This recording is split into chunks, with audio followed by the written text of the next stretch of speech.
साल 2012 में एक आदमी ने सड़क के बीच में अपनी बाहों में किसी को उठाया, लेकिन वहां कोई था ही नहीं।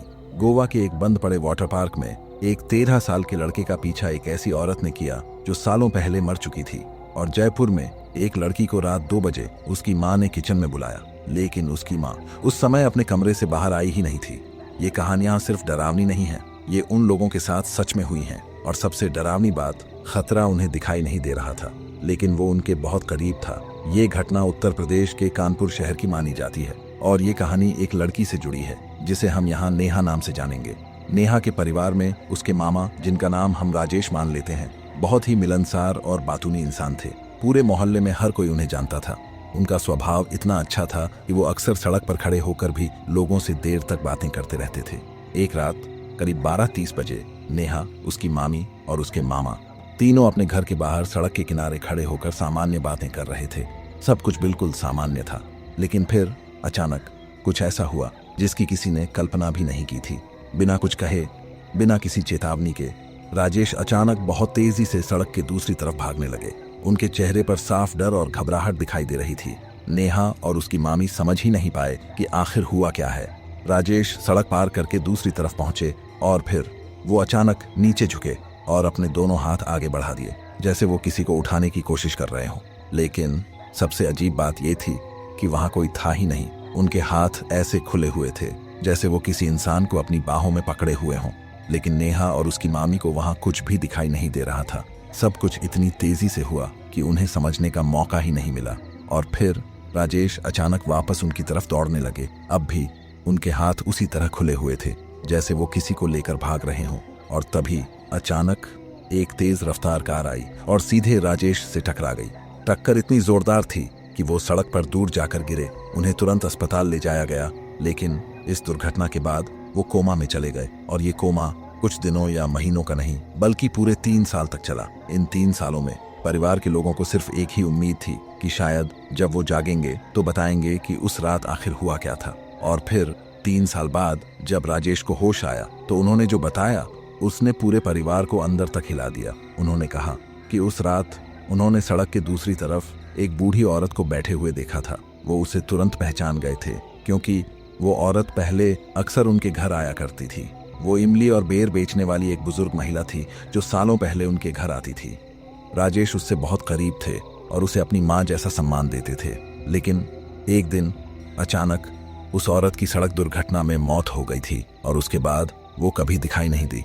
लेकिन उस रात राजेश का दावा था कि उन्होंने उसी औरत को सड़क के बीच में बैठे हुए देखा, जैसे वो खतरे में हो। उन्हें लगा कि अगर वो उसे नहीं बचाएंगे तो वो फिर से किसी गाड़ी की चपेट में आ जाएगी और इसी वजह से वो उसे बचाने के लिए दौड़े।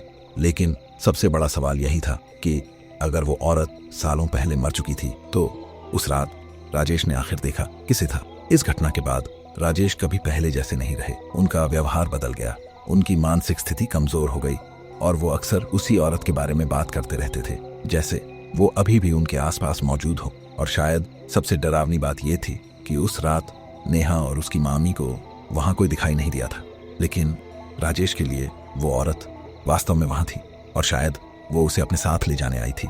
लेकिन जो अगली घटना है वो इससे भी ज्यादा डरावनी है।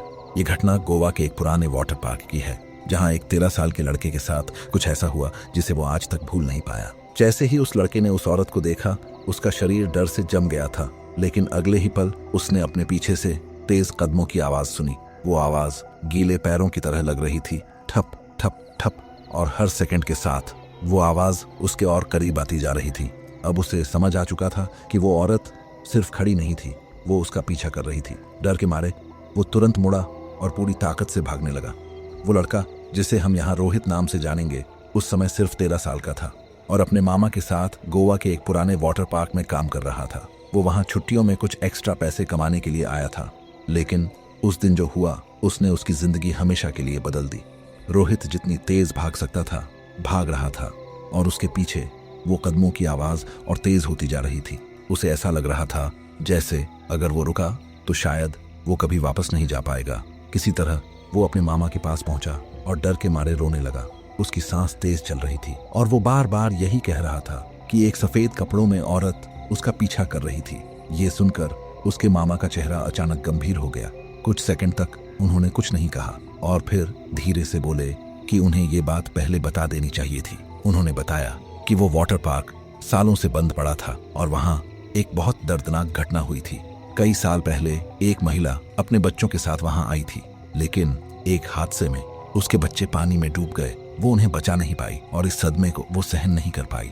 कुछ दिनों बाद उसने उसी पार्क के बाथरूम में अपनी जान दे दी, क्योंकि उसका मानना था कि ऐसा करने से वो अपने बच्चों के पास वापस जा सकेगी। और तभी से लोग कहते थे कि वो महिला आज भी वहीं दिखाई देती है, खास तौर पर बाथरूम के आसपास। ये सुनकर रोहित के पैरों तले जमीन खिसक गई, क्योंकि जिस औरत को उसने देखा था वो ठीक उसी जगह खड़ी थी। उस घटना के बाद रोहित कभी पहले जैसा नहीं रहा। उसे कई महीनों तक डरावने सपने आते रहे और यहाँ तक कि उसे इलाज भी कराना पड़ा। लेकिन आज भी जब वो उस दिन को याद करता है तो उसे वही गीले कदमों की आवाज सुनाई देती है, जैसे वो औरत अभी भी उसका पीछा कर रही हो। लेकिन जो अगली घटना है वो और भी ज्यादा रहस्यमयी है। ये कहानी एक ऐसे लड़के की है जिसने बचपन में अपनी ही दादी के घर एक ऐसे इंसान को देखा जिसे और कोई नहीं देख सकता था। वो लड़का पूरी ताकत से भाग रहा था, लेकिन उसके पीछे भाग रहा वो आदमी असामान्य रूप से तेज था, जैसे उसे पकड़ना ही उसका असली मकसद हो। अब डर धीरे धीरे घबराहट में बदल चुका था। रोहित को समझ नहीं आ रहा था कि वो क्या करे और कहाँ जाए। सौभाग्य से उसका घर अब ज्यादा दूर नहीं था। हालांकि वो जानता था कि सीधे घर जाना खतरे को अपने परिवार तक ले जाना हो सकता है, लेकिन उस समय उसके पास कोई और विकल्प नहीं था। जैसे ही वो अपने अपार्टमेंट के नीचे पहुंचा, उसने तुरंत डोरबेल बजाई और खुद को सामान्य दिखाने के लिए ऐसा दिखाने लगा जैसे वो फोन पर बात कर रहा हो। उसका दिल इतनी तेज धड़क रहा था कि उसे लग रहा था कि वो आवाज बाहर तक सुनाई दे रही होगी। कुछ सेकंड बाद दरवाजा खुला और वो तुरंत अंदर चला गया। लेकिन जब उसने पीछे मुड़कर देखा तो वो आदमी अभी भी वहीं खड़ा था, थका हुआ और तेज सांस लेते हुए। उसने कुछ नहीं कहा, बस खड़ा रहा और फिर धीरे धीरे अंधेरे में गायब हो गया।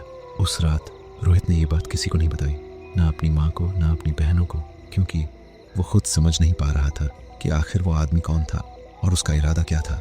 लेकिन उस दिन के बाद उसने कभी रात में बाहर निकलना बंद कर दिया, क्योंकि उसे हमेशा यही डर रहता था कि शायद वो आदमी फिर से उसका इंतजार कर रहा हो। लेकिन जो अगली घटना है वो इससे भी ज्यादा डरावनी है। ये घटना मध्य प्रदेश के इंदौर शहर की है, जहाँ एक युवक, जिसे हम यहाँ अमित नाम से जानेंगे, अपनी दादी के पुराने घर में रहता था। अमित की उम्र उस समय करीब 25 साल थी और शुरू में सब कुछ सामान्य था। लेकिन कुछ समय बाद उसे अपने घर में एक अजीब सी मौजूदगी महसूस होने लगी, जैसे कोई उसे देख रहा हो। पहले उसने इसे अपना वहम समझा, लेकिन फिर अजीब घटनाएं होने लगी। जब वो बाथरूम में नहाता था तो अचानक अपने आप फ्लश चलने की आवाज आती थी। कभी शीशे पर अपने आप दस्तक होती थी और कभी शैम्पू की बोतल अपने आप गिर जाती थी। जब वो खाना खाता तो उसके हाथ से चम्मच अपने आप गिर जाता। पानी से भरा गिलास बिना किसी कारण के टेबल से नीचे गिर जाता। और सबसे अजीब बात, कभी कभी खाने का स्वाद अपने आप बदल जाता था। तीखा खाना अचानक मीठा लगने लगता था, जैसे कोई उसके साथ जानबूझकर खेल रहा हो। ये घटनाएं लगभग हर दिन होने लगी, लेकिन अमित ने कभी नहीं सोचा था कि एक दिन वो उस चीज को अपनी आंखों से भी देखेगा। एक रात करीब 2 बजे अमित अपने कमरे में सो रहा था। तभी अचानक उसे अपने कमरे के बाहर से कुछ आवाज सुनाई दी, जैसे कोई धीरे धीरे चल रहा हो। अमित की नींद खुल गई। उसने धीरे से अपने कमरे के दरवाजे की तरफ देखा, जो थोड़ा सा खुला हुआ था, और तभी उसने वो देखा जिसने उसकी सांस रोक दी। दरवाजे के बाहर गलियारे में एक आकृति खड़ी थी। वो एक महिला जैसी दिख रही थी, जिसने सफेद कपड़े पहने हुए थे और उसके लंबे काले बाल उसके चेहरे को ढक रहे थे। सबसे डरावनी बात यह थी कि वो आकृति सीधे अमित की तरफ देख रही थी। अमित डर के मारे हिल नहीं पाया और कुछ सेकंड के लिए दोनों बस एक दूसरे को देखते रहे। फिर अचानक वो आकृति वहीं से गायब हो गई, जैसे वो कभी वहां थी ही नहीं। लेकिन अमित आज भी कहता है कि उस रात उसने जो देखा था वो कोई सपना नहीं था, क्योंकि उसके बाद उसके घर में अजीब घटनाएं और ज्यादा बढ़ गई। और शायद सबसे डरावनी बात यह थी कि वो चीज अभी भी उसी घर में मौजूद है। अमित के साथ हुई उस घटना के बाद उसकी जिंदगी सामान्य तो दिखती थी, लेकिन अंदर ही अंदर वो बदल चुका था। आज भी वो उस रात को भूल नहीं पाया है, क्योंकि उसके लिए सबसे बड़ा सवाल आज भी वही है कि वो चीज क्या थी और उसने अमित को ही क्यों चुना। लेकिन जो अगली घटना है वो इस पूरी कहानी को और भी ज्यादा डरावना बना देती है। ये घटना जयपुर शहर की है, जहां एक लड़की, जिसे हम यहाँ कृतिका नाम से जानेंगे, अपने माता पिता और दादा दादी के साथ रहती थी। उस समय कृतिका की उम्र करीब 15 साल थी और वो स्कूल में पढ़ती थी। एक शुक्रवार की रात कृतिका ने अपनी माँ से जिद की कि उसे देर तक जागने दिया जाए क्योंकि अगले दिन उसकी छुट्टी थी। उसकी माँ ने उसे अनुमति दे दी, लेकिन एक शर्त पर कि वो 2 बजे तक ही जागेगी। कृतिका बहुत खुश थी क्योंकि उसने उस रात अकेले में मूवी देखने का प्लान बनाया था। उसने किचन से खाना लिया और लिविंग रूम में बैठकर अपनी पसंद की एक हॉरर मूवी देखने लगी। उसे हॉरर से कभी डर नहीं लगता था, कम से कम उसे ऐसा ही लगता था। करीब 1 बजे मूवी खत्म हो गई, लेकिन अभी भी उसके पास समय था, इसलिए वो अपने लैपटॉप पर यूट्यूब देखने लगी। सब कुछ सामान्य चल रहा था, लेकिन तभी अचानक उसे किचन की तरफ से हल्की सी आवाज सुनाई दी, जैसे कोई वहां मौजूद हो। पहले तो उसने सोचा कि शायद उसकी माँ होगी, क्योंकि किचन लिविंग रूम के ठीक पीछे था, लेकिन अगले ही पल उसे किसी की धीमी आवाज सुनाई दी जो उसका नाम ले रही थी, कृतिका। उसने तुरंत पीछे मुड़कर देखा। किचन की लाइट बंद थी, जो अजीब था क्योंकि उसकी माँ कभी अंधेरे में खड़ी नहीं रहती थी। और तभी कृतिका ने वो देखा जिसने उसके शरीर में सिहरन दौड़ा दी। किचन के दरवाजे के पास से एक हाथ बाहर आया और उसे अपनी तरफ बुलाने का इशारा किया। वो हाथ उसे उसकी माँ का लगा, क्योंकि उस हाथ में वही अंगूठियां थीं जो उसकी माँ हमेशा पहनती थी। कृतिका बिना सोचे उठी और किचन की तरफ चलने लगी। उसका दिल सामान्य था क्योंकि उसे लगा उसकी माँ ही है, लेकिन जैसे ही वो किचन के अंदर पहुंची, उसने लाइट ऑन की और जो उसने देखा उसने उसकी सांस रोक दी। किचन पूरी तरह